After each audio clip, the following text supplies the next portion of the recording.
Welcome to another episode of Crossover the Pond, brought to you by 21 Media Productions and Sports Social. He's Drew Lasker, I'm Josh Sexton, as we continue our NBA basketball journey, a short hezzy tween and start a step away here in the UK. We've got a few big topics to jump into today. We're going to do the All-Star reserves, look at our thoughts around them. Should Kawhi Leonard be in the game? Has he been snubbed? Should LeBron James be in the game?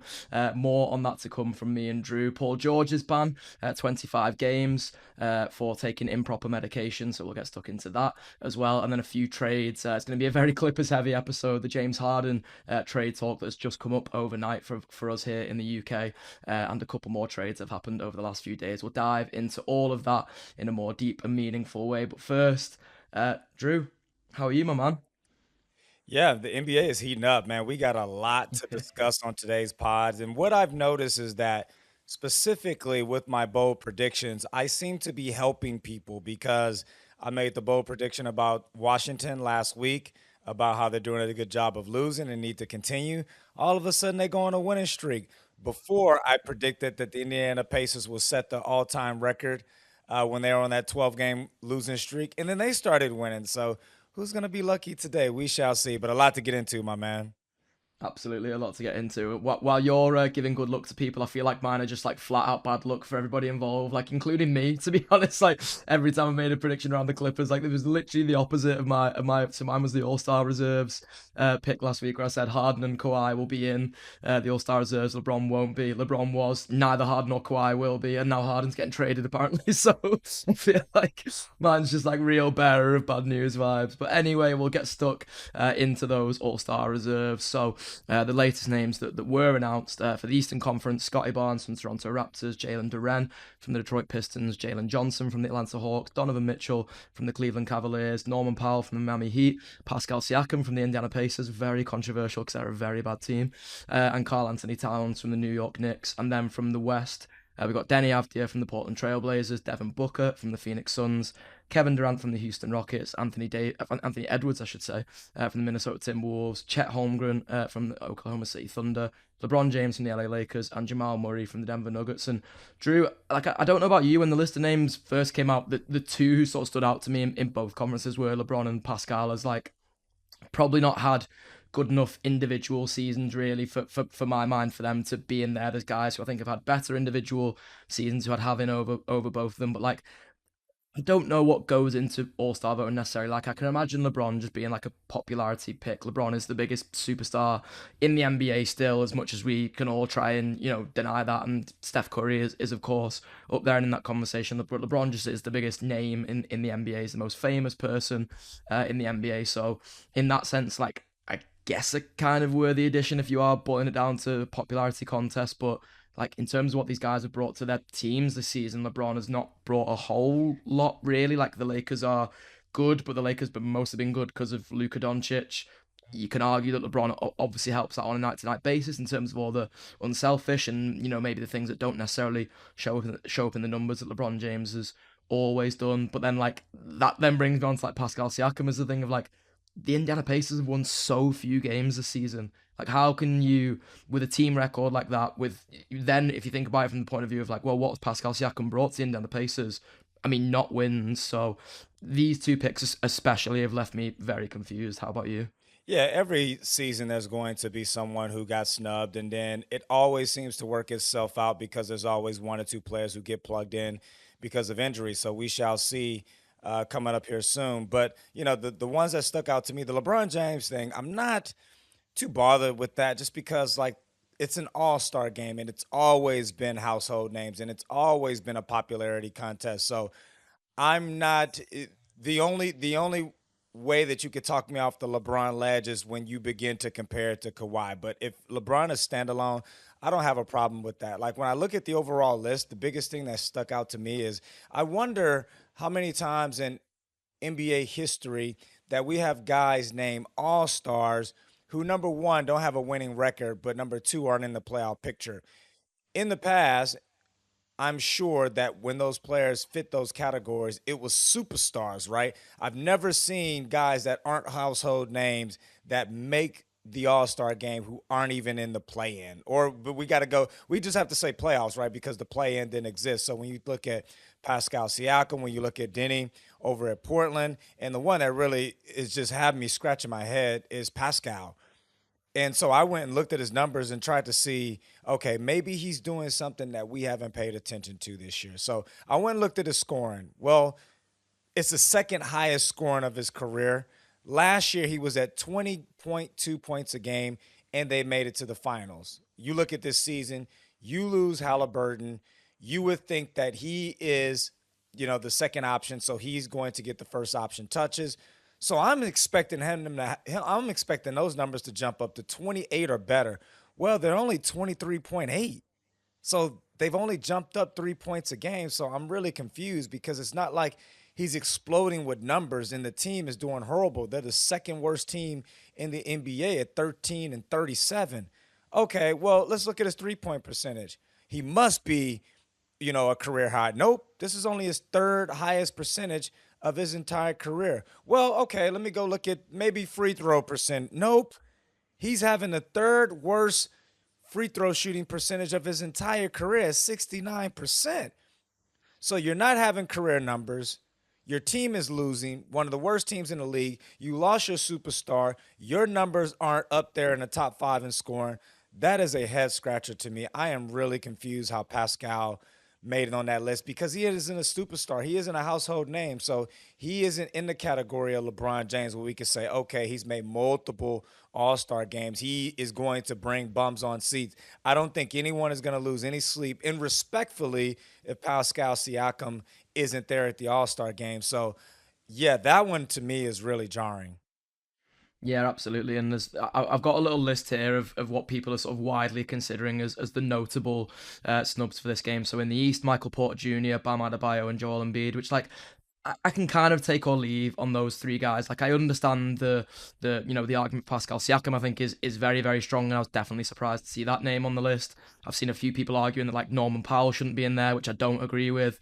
I've seen Carl Anthony Towns because there's been a bit of pessimism around his play with the Knicks this season. He's been involved in a lot of trade talks as well. Like again, I'm not wholly sure I agree with him. Like maybe not for any of those three names. Either like Embiid is finally getting up to speed, but at the start of the season could barely run up the court. Bam Adebayo, if we're saying that Carl Anthony Towns has been a disappointment for the Knicks this season, then Bam Adebayo has been a bit of a disappointment for the Heat in my eyes. Like the Heat have not been as good as I was expecting them to be at the start of the season. They're still on the cusp, of course, of jumping out of that play-in, but it feels like there's every chance that they just continue in this sort of like playoff purgatory that they constantly play in purgatory, I should say, they constantly find themselves in. And then Michael Porter Jr., great individual season, again is on a really bad team, so like it becomes a toss up between him and Pascal Siakam for me. Then I could make a case that Michael Porter Jr. has been better than Pascal Siakam. He's probably been more of a surprise for me than Pascal Siakam because I'd expect Pascal to have been so good that the Indiana Pacers were just overall better. And then flipping onto the sort of west side of those as well, like Kawhi Leonard is of course on there, who I've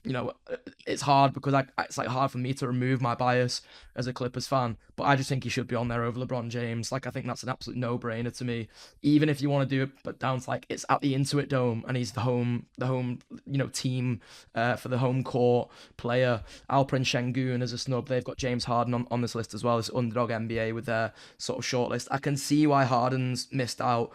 It becomes hard for me, Drew, like if someone was to sit me down and say like, oh no, this is about like raw play this season for LeBron James to be in over basically any of those three names if it was Harden, Alpi, and Kawhi. Yeah, Alfred Şengün, I can make a case for him. And yeah, you made a great point. Like, I'm very surprised that there's no one to represent the Clippers. I'd be interested to know that stat. When was the last time a player wasn't named to the All Star game in the local city that's hosting? So, you can argue for Kawhi because his numbers, he's having career numbers, career from the free throw line, career in scoring, career shooting. His efficiency is just off the charts, leading the league in steals. So he's still proving that he's a two-way guy.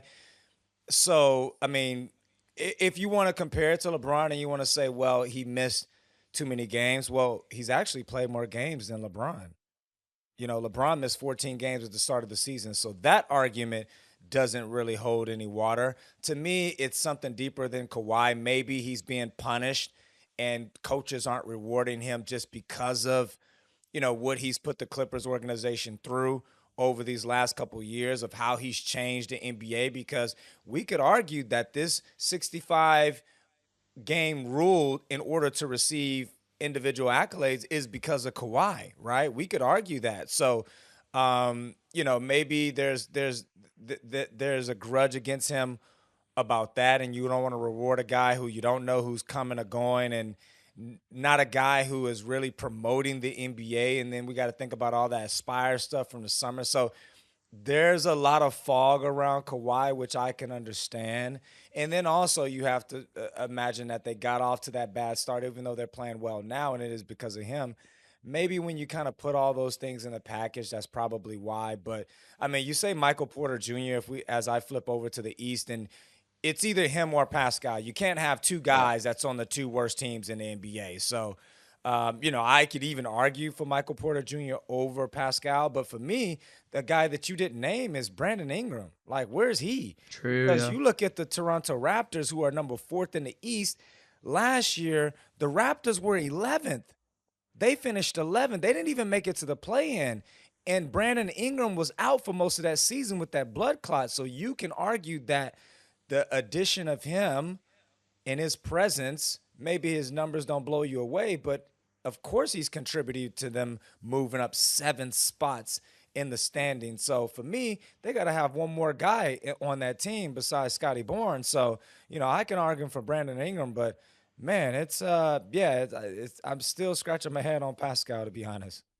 yeah, kind of confusing some of the teams that have got two guys as well. But we'll do some positives on these Eastern Conference reserves, because you mentioned the Toronto Raptors there, Drew, and it's great to see Scotty Barnes getting rewarded for what's been a brilliant season for him individually so far. Jalen Duren is one that I'm particularly pleased with, because he's like, because of I guess the numbers, like the counting stats don't always leap off the page besides rebounds for Jalen Duren. Like, it would kind of be like an easy snub. But Detroit have just been so good this season. They're a team that deserves to have two players on it, and Jalen Duren has been, by some distance, the second best player on that roster. So very pleased to see him on there. Jalen Johnson being rewarded for a great season with the Hawks is good to see as well. And then flipping over to the West, like Denny Avdia, I don't want to say too much on the person, but as a player has been brilliant this season. Devin Booker with the Phoenix Suns been a great leader, and so many things that I think he was written off for, the Phoenix Suns were written off for. I'm pleased to see him in there. Jamal Murray, like I think the Jamal Murray story is just a great one in general. Like, sometimes it's hard when you could be a main guy on another NBA roster. And you've seen this with Jaylen Brown this season, and even some of the things that Jason Tatum has come out and said recently, and things that Jaylen Brown has said throughout the course of the season, shows you, like, even when people are friends, there are still power struggles between, like, the first and the second guy on a lot of these rosters. And Nikola Jokic is such a generational talent that he will always get the majority of the headlines and all that kind of stuff in Denver. And Denver's, of course, a small market. Anyway, Jamal Murray's Canadian, which I think even drops him sort of further down the pecking order of people's thoughts. But I just think Jamal Murray is an absolutely brilliant basketball player, shows up so often in the clutch, big moments, all these kinds of things. The fact that this is the first time he's an all-star, I think, shows there's been snubs in the past, really, but so pleased to see him in the game.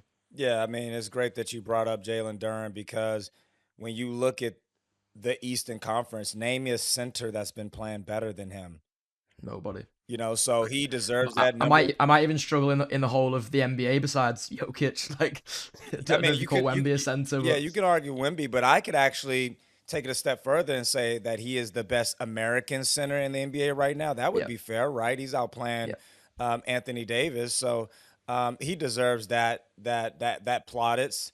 And the Detroit Pistons are number one in the Eastern Conference, have been the story of the season. I love the fact that you brought up Jamal Murray, 25.5 points a game. And this is why I could root for Jamal Murray and um, Jaylen Brown specifically, Yeah, because it has been very noticeable of the step they've taken in their game from Robin to Batman, right? Both of those guys, number one guys, have been gone due to injuries. Those guys have stepped up as the number one option and have produced. And their team is winning without their superstar. That's why I'm still confused with Pascal, because his numbers haven't been glaring without the number one guys. So, shout out to those guys. Norman Powell, much deserved. Probably should have made it last year. But yeah, I don't have a lot of argument over this list. It's just about where's Kawhi. And I think that there's a cloud under Kawhi that people don't want to reward him more so than it's him against LeBron narrative that we've seen. And, besides that, I think everyone else is pretty deserving. Anthony Edwards, he's a shoe-in. Kevin Durant, he's been a closer. Chet, he's been an anchor to that OKC defense. And when you're number one, I'm happy to see two guys make it. So I wouldn't be surprised to see one more guy added to this list. It always is at the buzzer. Someone gets hurt. We'll have someone enter in for Giannis. So maybe that's a chance for Brandon Ingram, but we shall see. Yeah, I guess there could be some more of the off-court drama to come for Kawhi Leonard. Definitely some more off-court drama to come for the Clippers. But I've got some conspiracies for you, which I'm going to save for the James Harden trade section, Drew. So we will skip over that just for now to talk about some more off-court drama for a former Clipper in Paul George, who's been suspended for 25 games for taking improper medication. He came out and released a statement straight after talking about his mental health and this medication he'd been taking for his mental health and how he basically didn't realize that it had this banned substance in. I think a shame in so many senses. Like, I'm kind of happy to take Paul at face value on what he says there. Like, I'm gonna not go down the route of conspiracies, mainly because it could land me in some kind of legal hot water if I did start to go too far down that road with Paul George. But I'm going to take him at face value on what he's saying and how he's ended up, taking this bad substance. But he's been great for the Sixers this season. Like, albeit a very expensive role player, but a really valuable role player behind Tyrese Maxey and what VJ Edgecombe has been able to do behind the rise of Joel Embiid. Like, it finally felt like Paul had kind of found the ideal situation for him, which was like not a whole lot of responsibility, because that was definitely something that, being completely honest, he shirked a little bit with the Clippers. He's still making a whole lot of money, but he gets to, not have the gravity of being one of the main guys, especially when, Kawhi was out for so long with the Clippers. He got to be, the third or even the fourth guy some nights if VJ Edgecombe was really turning up. He just gets to, sit in the corner, shoot, play make a little bit, rebound a little bit, do all the sort of little things that Paul George likes to do because he's got such a good all-round game. This is just really a shame for the 76ers, who were having a great season, with someone I could see, tearing up trees in the East, and maybe the potential is still there. And one of the big X factors, I think, is Joel Embiid's health. Like, if Joel is getting, even close to back to where he used to be, then there is still a chance for this Philadelphia 76ers team. They beat the Clippers last night, second night of a back-to-back with travel for the Clippers. Obviously, something broke during the game, which meant there's a lot more drama for the Clippers off the court again to deal with right now. But yeah, the main thing that comes away from this for me, Drew, is just how much of a shame it is for the Sixers. I don't really see it that way. I see it as a Okay. gift and a curse. Obviously, it's a curse because you're losing, you know, a a great third option, a guy that could spread the floor. And you're right, it seems like he's started to get really comfortable with his role. Body feeling great. We even seen that dunk that he did not too long ago. But the gift is that it makes things a lot easier for the 76ers because there was a cloud around what do you do with Dominique Barlow, who has been excellent for them. He's been a great 3 and D player for the 76ers, but he's a 20, two-way guy. 26 points, 26 points last night as well with the There we Clippers go. against the I Clippers. So mean, yeah, he is a two-way player who is getting very close to his limit. So they were going to have to convert his contract into a full-time contract, which meant you had to make some other decisions on the roster. Specifically maybe Quentin Grimes, Kelly Oubre, Jared McCain. Maybe those guys become expendable.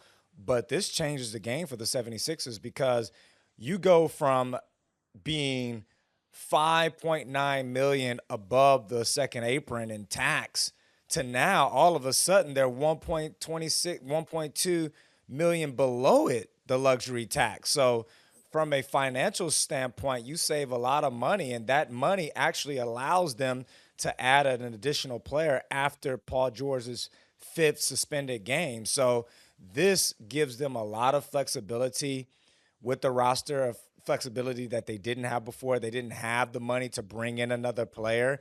Now they have some wiggle room to probably shore up the roster by the points that you made because Embiid looks healthy.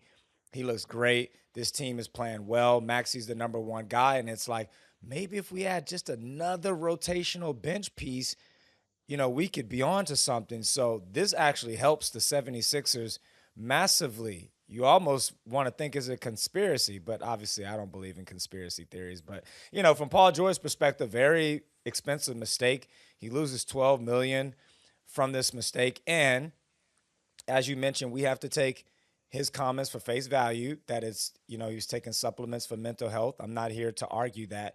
I am here to say that if there is a finger to be pointed, it must be pointed at his team because we have to Yeah. understand the way the NBA works now. All of these guys, especially superstars, have many, many handlers, their own guys, their workout guys, their S&C guys, their stretch guys, their masseuse guys, along with the resources that the team provides. So it is very surprising to me in today's NBA that you will be able to take something without it being double checked by all these support systems that you have. So I would assume that his team would have known that he's taking this supplement and they would have checked it. So I'm going to point the finger at the team. How do you guys don't know what your superstar is taking and putting in his body? How are you not double checking it? How could this mistake be made? So that is if the comments that Paul George are to be true, we would have to point the finger there. Yeah, absolutely. And as I say, me and Drew are gonna plead the fifth and assume truth in Paul George's comments for now. Maybe more will come out down the line. Who knows? We're not going to dig too deeply into the conspiracies there. But like you say, potential opportunity really for the Philadelphia 76ers and Jared McCain. His players starting to improve after a really surprisingly slow start to the season for him. Another one who had a pretty good night against the Clippers last night, all things considered. But potential opportunities for him to step up there. But like another roller coaster really, Drew, in this career of Paul George, which I think has seen so many. I mentioned his time with the Clippers there, and there was one big injury in particular with the Clippers where he came down off I think it was a dunk he actually went up for against the Oklahoma City Thunder and came down heavily on his leg. I think that was like a something to do with his knee in the end that happened there.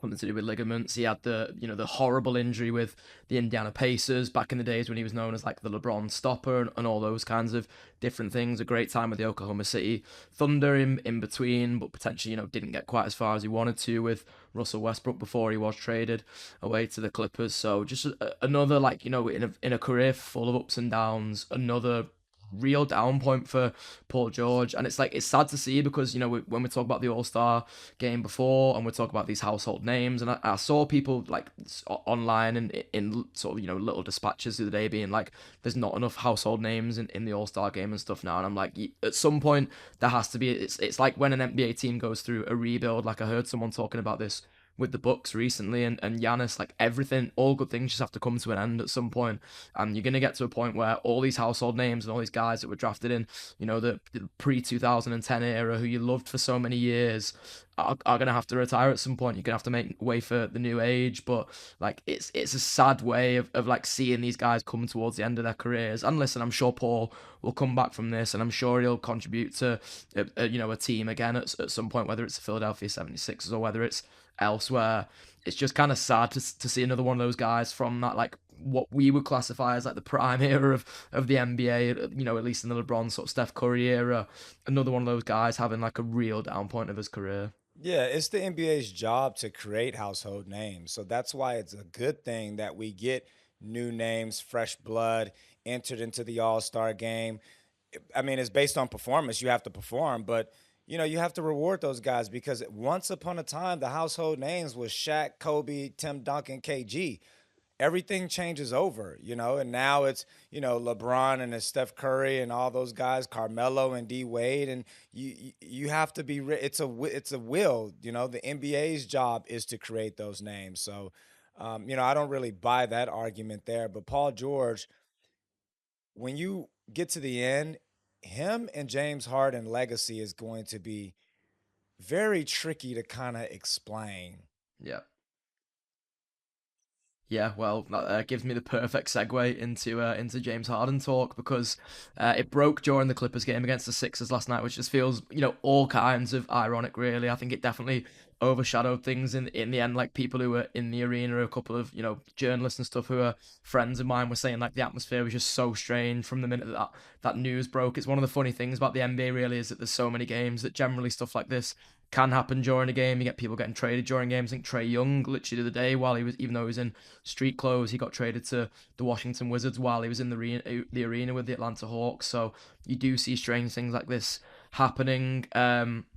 But like just so many interesting angles to this. I think Drew, like it seems like the Cleveland Cavaliers are the ones who are being lined up as the sort of suitors by the Clippers. It seems like this is the one that's like the best for both teams really. Darius Garland has had so many issues with his toe and things like that this season. So many question marks over him. I think I was saying to you literally on the podcast a week or two ago that they may just have to break up that backcourt of him and Donovan Mitchell and go and get someone who facilitates to Donovan Mitchell a bit more and takes away some of that strain on the defensive end. And while James Harden mentally can be lazy on defense sometimes, he's definitely a big body, someone who's hard to back down in the post and all those kinds of things. So switchability is there to a degree. If you're bringing James Harden over Darius Garland, it seems like the Cavaliers still want picks. It'll be interesting to see how that shakes out. Like I think there's probably still a chance this one gets done in the summer if the Cavs are looking for some kind of draft capital.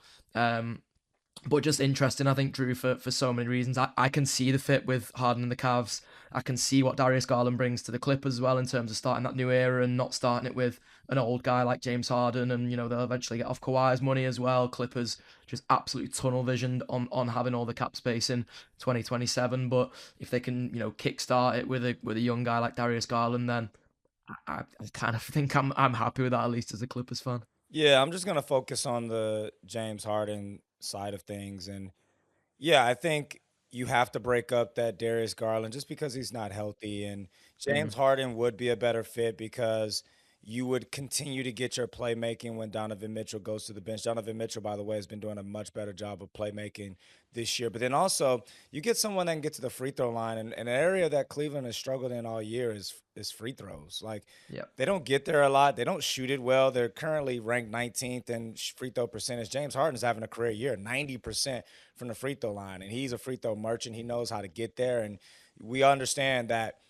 when you look at Cleveland last year, they got off to that great start. They had the number one seed, but they were really heavily dependent on making shots, and they didn't make those shots in the playoffs. Nor were they healthy. They led the league in attempts and uh, makes in percentage. This year, they're still up there in attempts, not making them this much. But what do we know about the playoffs? The playoffs, the game begins to slow down, right? And you need someone who can get to the free throw line and that can make the game muddy. That's what James Harden can do, along with making his threes off the dribble as well. But he can get inside there, and when you're struggling with your outside shot, they have another option because Donovan Mitchell, he's a guy that, a lot of his work is done off the dribble, tough shots. I wouldn't say he's, great at consistently getting to the free throw line. We know he can finish strong at the rim, but I think from that standpoint, James Harden would be a better fit. But, from James Harden perspective, because, I woke up to this news and, obviously his PR team is trying to spin it that he's looking somewhere that he can win a championship. And you look at Clippers, they've been the best team in the league since December 20th. So they're trajectorying in the right directions, even though they're hard to judge because you don't know which side of the fence they lie on. They were so terrible. They're so great. Where exactly are they? So that's really hard to gauge. But I just wish that we would just keep it 100 when it comes to James Harden. James Harden is about himself and about his money. That's what it comes down to. Houston, he had a great thing going. He wanted out. That team could have aged with him. They could have built around him. Imagine that young team surrounded by James Harden. Maybe Mm. that same team isn't there because you don't get those picks or whatever. But my point is, they could have built around him. Well, he wanted to go to Brooklyn. He got everything you want. You're playing with your dog, Kyrie, KD. All of a sudden, we go to sleep. We wake up. He wants out of there. He went before the Brooklyn. He was with Philly. You're playing with Embiid, the best big man in the league, MVP. You're in the East. You have championship aspirations. He wants out of there. So for me to believe that he wants to be on a championship caliber team, I don't really buy that. I'm looking at the finances of this. He's on a 2-year deal, 81.5 million. Next year is a player option worth 42 million, and he's looking to get one more payday. Because why wouldn't you from a business perspective, right? Like he's Yeah. career free throw shooting. He's scoring the most points he scores since 1920 with the Houston Rockets. He is playing phenomenally. So in his eyes, he's thinking, let me go ahead and go somewhere where I can get a contract extension for 3 or 4 years so I can ride off into the sunset because the Clippers aren't going to offer it to him, right? They need flexibility. They're too old. He's not going to get it there. So this is a financial play by James Harden. This isn't a I want to win a championship. This is him, striking while the iron is hot. He's hot from the field. He has that fireball underneath him on 2K. He's looking to cash out his chips. And rightfully so. I'm not mad at that, but it ain't about a championship. Yeah, I'll flip over to what it says in this piece from Tomir Azali, who's a great Clippers reporter for Clutch Points, someone who's been very good to me whenever I've gone over and covered the Clippers as well. So shout out to Tomir. But he says the Clippers have long been prioritising their cap space heading into the summer of 2027, and were not willing to give players deals beyond the 26-27 season. Harden, who turns 37 in August, have been hoping to secure a 2-year, fully guaranteed deal worth 80 million after this season. Sources said, but the Clippers have remained steadfast in their unwillingness to go beyond 2027. James Harden has veto power on any trade because his current deal is for one. Sorry, because his deal is currently for one season, and he also has a 15% trade kicker. In addition to the Cleveland Cavaliers, league sources tell Clutch Points that the Minnesota Timberwolves have also had trade discussions with the Clippers around James Harden. The Wolves have been in the market for a veteran point guard to play alongside Anthony Edwards, but haven't been able to gain traction on a deal as of Monday night. The Toronto Raptors and New Orleans Pelicans have also inquired about potentially trading for James Harden, but sources said Harden has no interest in joining either franchise via a trade.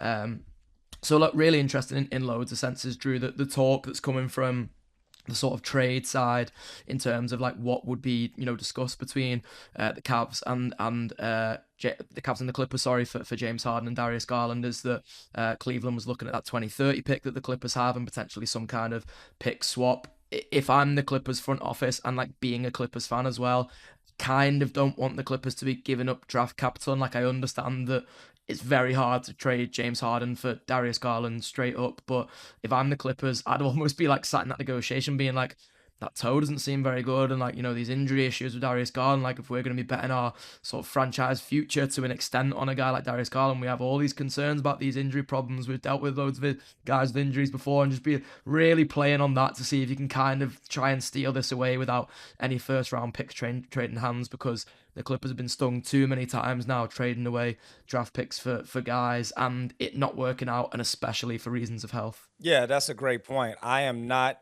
hedging my future on Darius Garland because he's had all type of issues with that toe. And what has been the issue with the Clippers this year when you look at why they are where they are? Because of the injuries. They can't stay healthy consistently. So I am not about to give up a future asset to bring in a guy who adds to my injury woes. So if it's a straight up swap, I'm down for it because you do get someone that's younger, but I cannot give up future assets when you're starved of them already when you got injured guys. You might as well just ride out this roster until you're able to create some cap space in the future.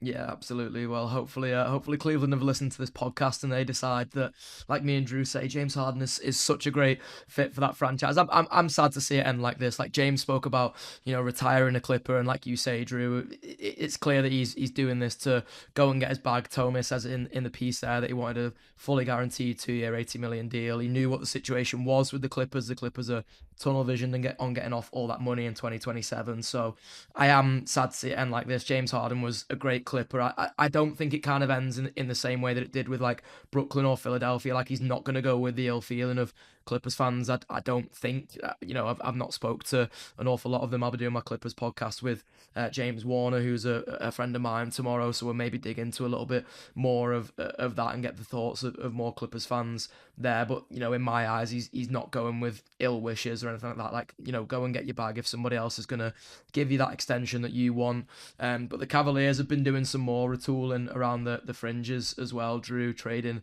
for Deontay Hunter. Oh, no, sorry, trading away DeAndre Hunter to the Sacramento Kings for Dennis Schroeder and Keon Ellis, and Dario Saric going to the Bulls, just because every time Sacramento trades, it seems like the Bulls have to be involved in some way. I'm intrigued by this trade. Like, I'm intrigued by even thinking of it from the point of view of, like, Cleveland have had maybe struggles with Darius Garland's health and that point guard rotation for a lot of this season. Suddenly we might be looking at the end of this season with the Cavs having a veteran point guard rotation that is James Harden and Dennis Schroeder, and I just think that's like kind of exciting to see play out.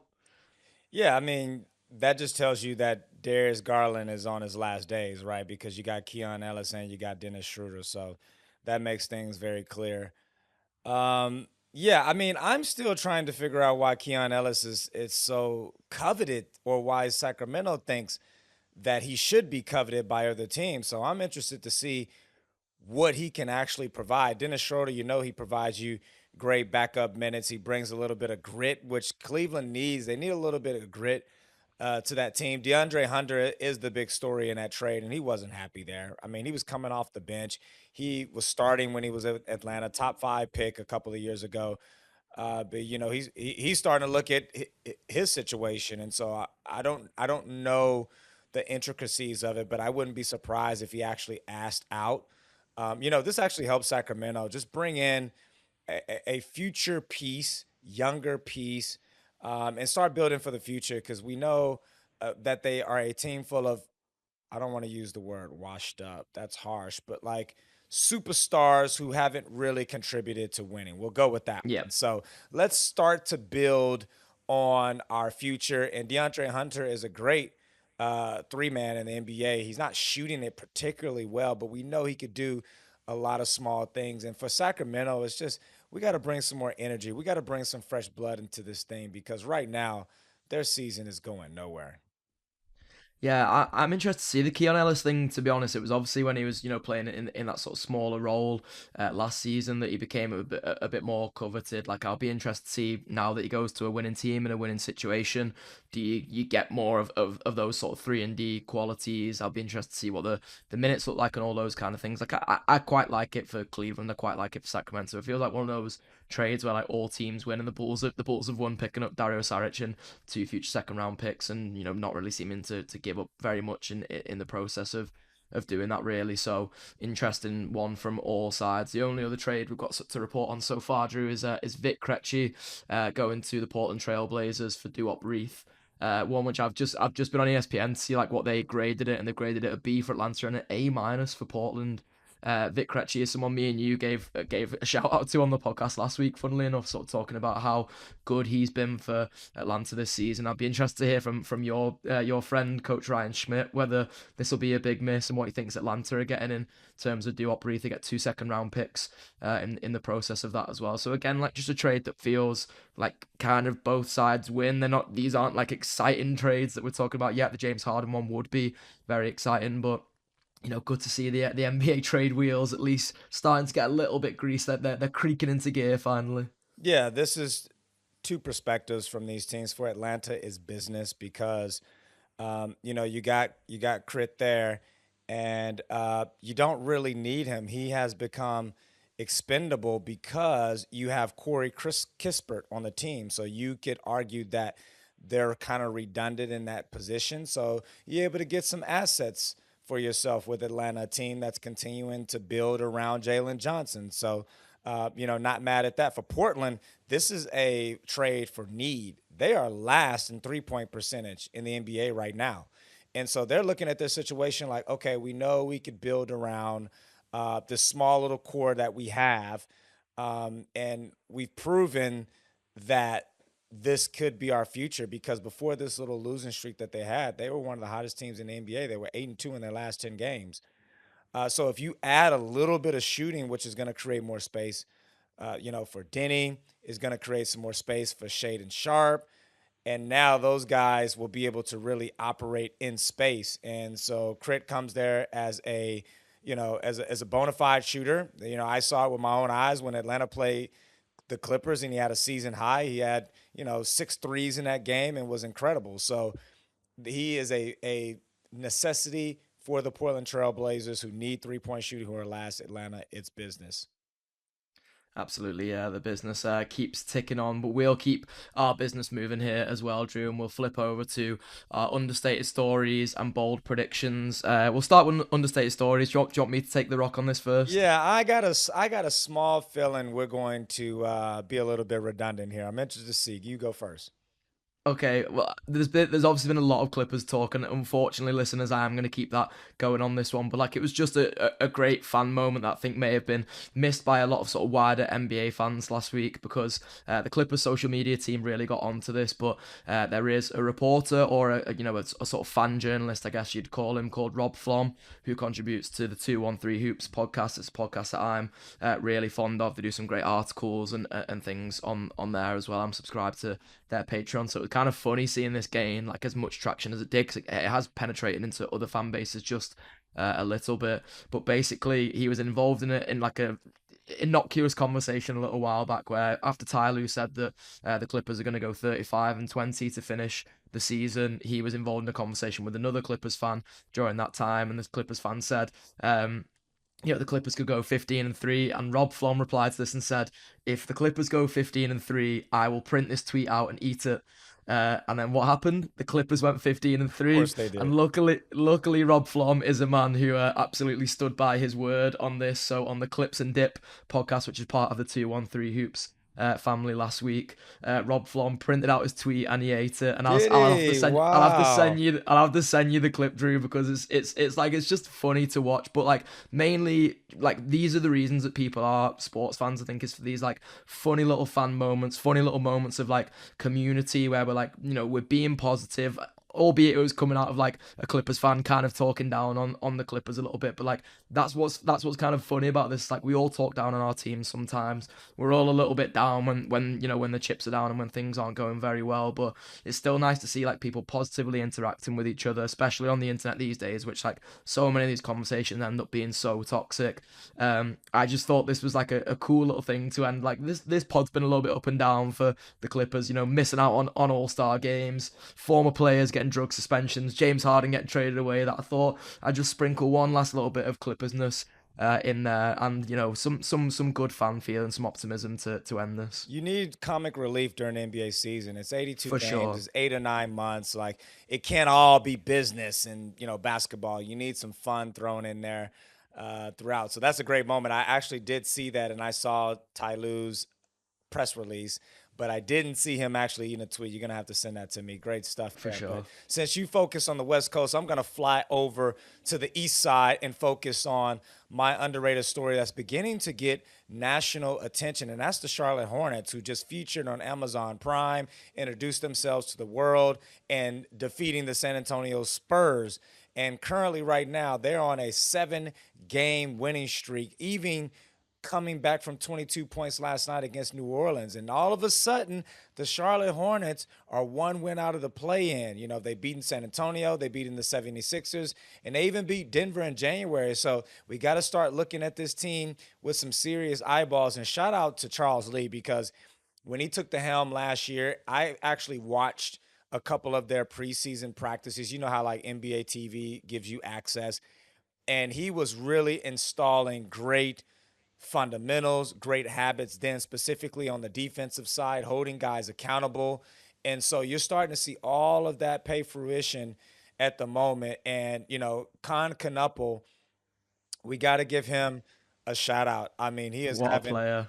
an incredible season. And what he's done, I've heard this on another podcast, can't remember exactly, but I totally agree with this point that when you think about Charlotte, you could argue that they've been the most immature team over the last couple of years, specifically with LaMelo Ball. No one can take him seriously. No one can take his game seriously.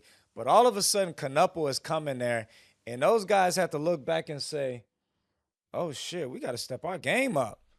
Like, we're getting outshined, we're getting out professionalized by a rookie.